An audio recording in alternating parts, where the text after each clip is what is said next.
How's it going, everyone? My name is Drew Daniels. I'm a graduate student in the Bosenberg Lab, and I'm here today to talk turkeys. So what we want to do is give you a really basic recipe and kind of an approach to getting your turkey on the table to have a really beautiful centerpiece to your Thanksgiving dinner.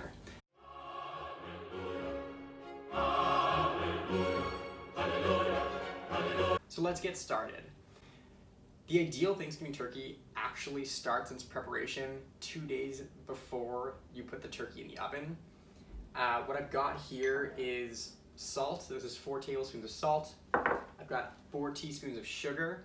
The way this works is having the meat in the fridge uncovered, so you can actually combine this with your thaw. Ideally, you do want to have your bird totally thawed and then do this, but it is, if you're really crunched for times, depending on when you get your turkey, you can kind of put the two together. So what we're going to do is we're going to combine the salt and the sugar, and what we want to do is get this underneath the skin to actually directly season the meat. Separating the skin also helps to render fat by creating a gap between the meat and the skin. And finally, the salt and the sugar both help to draw out moisture as it sits in the fridge.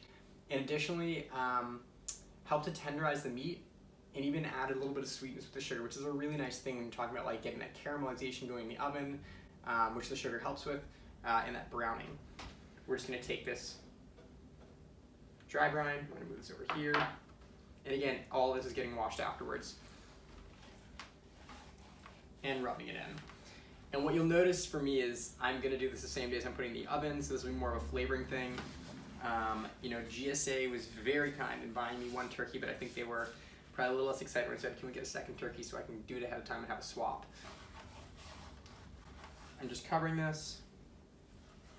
Be really generous with it. This is like the seasoning that's going to go directly on the meat and really flavor the actual food that you're having. So I am very generous with this.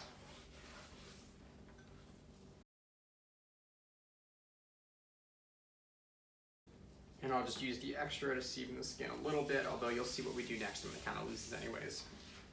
Okay, so hopefully this is where you found yourself the morning of baking now. So you've had your turkey dry brining for 1 or 2 days in the fridge. And now we're going to rely on a little bit of science to actually try and really improve our chances of getting that nice glassy brown skin while we still, cook the breast properly and don't have to cook it for quite as long.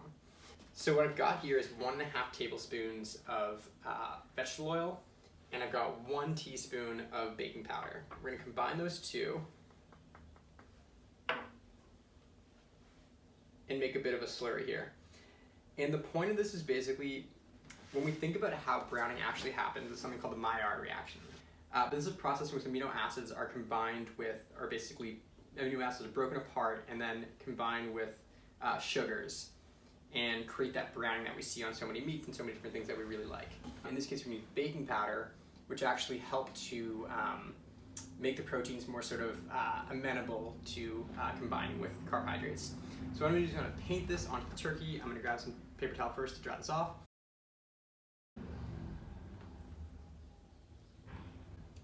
And you want to make sure you get this everywhere. So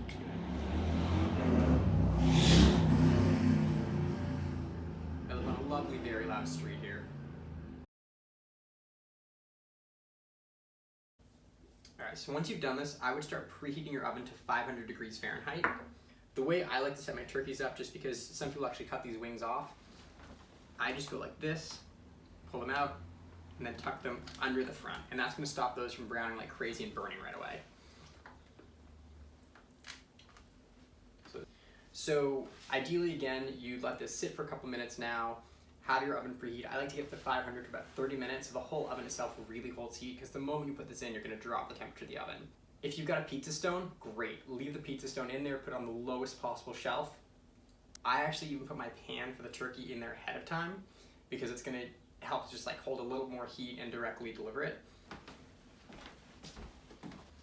Alright, so I've got my turkey pan here. This is in a 500 degree oven, so it is really hot. I'm going to put some extra oil in here, just because the turkey's about to go down. Ooh, that is shimmering already. A little bit extra. When chefs say a little bit, it's a lot. So I'm going to get this in here, and you're going to hear it's going to crackle quite a bit. Hopefully, we've done this right.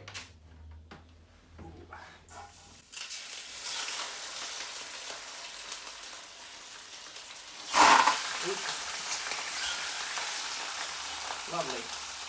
And it already smells like cooking turkey in here. So we are going to get that back in the oven in just a moment, but the last little trick I've got for you guys to try and get this to cook more evenly is one more thing. So this is going to be our turkey shield. So take a piece of tin foil, fold it in half along this way.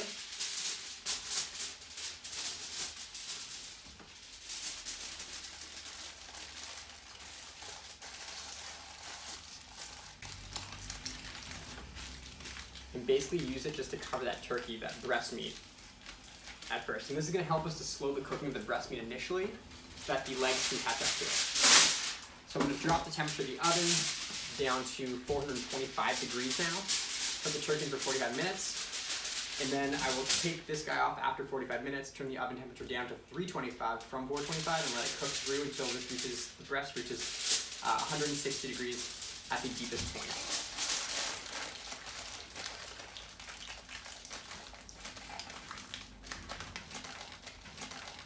All right, into the oven.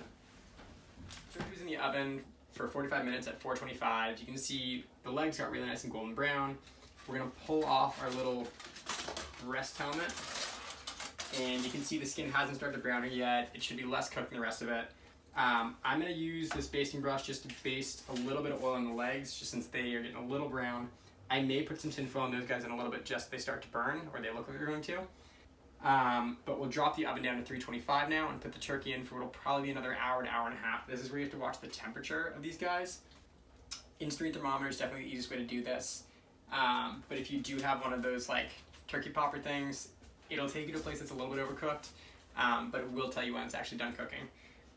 3 hours later. And we are back, people. So as you can see, we've got a beautifully brown turkey in front of us. This ended up needing about 3 hours, 45 minutes total, so it took about 3 hours after that initial 45 minutes at 425, just to get things totally cooked through. I ended up pulling it when the instant read thermometer read 150 in the deepest part of the breast, 155. For me, there's so much residual heat that's on the like more superficial parts of the breast that's going to continue cooking things through, and it'll keep coming up in temperature, so that's where I'm comfortable at. Again, 165 is sort of the recommendation, so whatever you're comfortable with. The legs were at 175, which is like spot on where we want them. So now what we got to do is transfer this guy over to a wire rack to sit, and then I give 30 minutes at least to let this sit. I know that sounds a lot. Again, there's so much residual heat sitting in all this meat that we really want to make sure this has a chance to cool down a little bit, so that when you cut into it, you don't just have liquid running all out, but you actually give the meat a chance to resorb all of that liquid. I usually start with a spatula just to scrape off anything from the bottom that's stuck with the turkey. Before I do this, I just gotta say, I don't know if you can hear this because you're kind of far away, but just the crispiness of the skin is crazy. So the time and a little bit of science definitely seems to be worth it. So sometimes I think the best thing you can have in the kitchen is a tea towel that you just kind of use as a throwaway. I'm just going to use this to actually get a hand in here and a hand out here. All right, so we'll let that sit for about 20 more minutes. So this is the point where if you're going to make a gravy, this is a great time to do it. It takes about 30 minutes just while this is sitting, so you got a fresh hot gravy going. You've got your drippings here to use. I'm going to leave that up to you guys to find something online for that. There are great recipes out there. I highly recommend Serious Eats. But for now, we're going to let this guy sit, and we'll come back to carve it up in a few moments. Okay, so 45 minutes have gone by. It's time to finally start carving our turkey. What I'm going to do is show you how to basically take off the breasts, take off the legs. My big trick that I like to do for this is I like to have my serving platter in the oven now, sitting in like your residual heat oven, so at 300 degrees, so long as it is an oven safe serving platter. And then that way, when you put your meat on it, it's still warm. It holds that residual heat that the meat has, and that way you like have your beautiful warmed, platter coming into the table, so everyone gets like nice hot turkey meat. Anyways, let's get to it. So for starters, I like to find the breastplate, which you can feel right in the middle here, and do a cut down either side of it. Having a really sharp knife here really helps.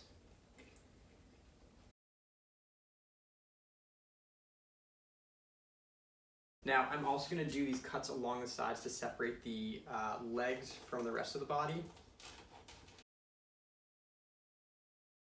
I'm gonna give my turkey a bit of a spin.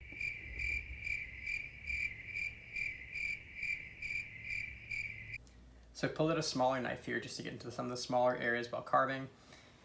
You can see that I'm basically cutting into this area. I came through the skin here. You open this up and you see this really nice plane opens up between the thigh right here and the rest of the breast carcass. And there we go. You can see we've separated the leg from the rest of the carcass. Carcass is such a grim term for such a beautiful bird. And there we go. Ooh, that's just stunning. So I'm gonna do the same thing on the other side now.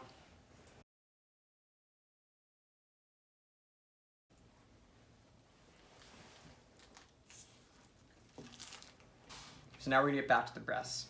So what I started doing before was carving the breast away from the breastplate from this side in. I'm gonna turn this guy this way. And basically what we're gonna try and do is come along here from each side of the wishbone.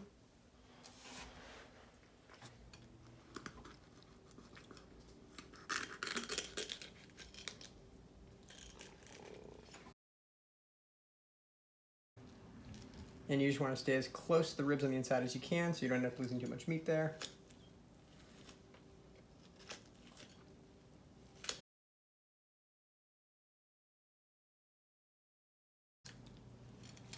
And there we go.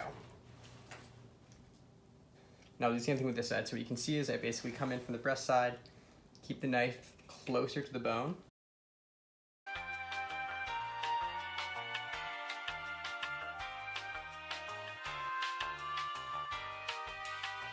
Okay, so we've got our breasts off over here, drumsticks and thighs off there.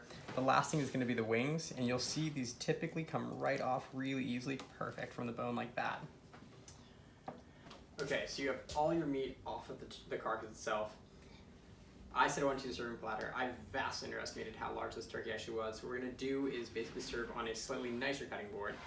So the way I usually like to do this, and the nice thing about this is we can cut it right on there and serve it on there, is take one of these and cut it on a slight bias, so coming down this way, into some nice, decent sized pieces.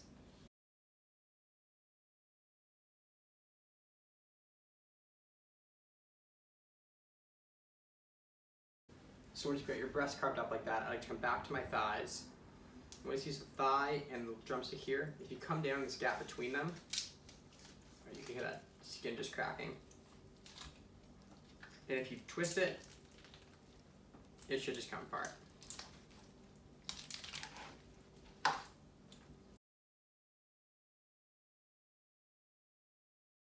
So for the thighs, what I like to do is if you flip them over, you can actually take the bone out of the middle of them and then cut the thighs up as well, just as you did the breasts.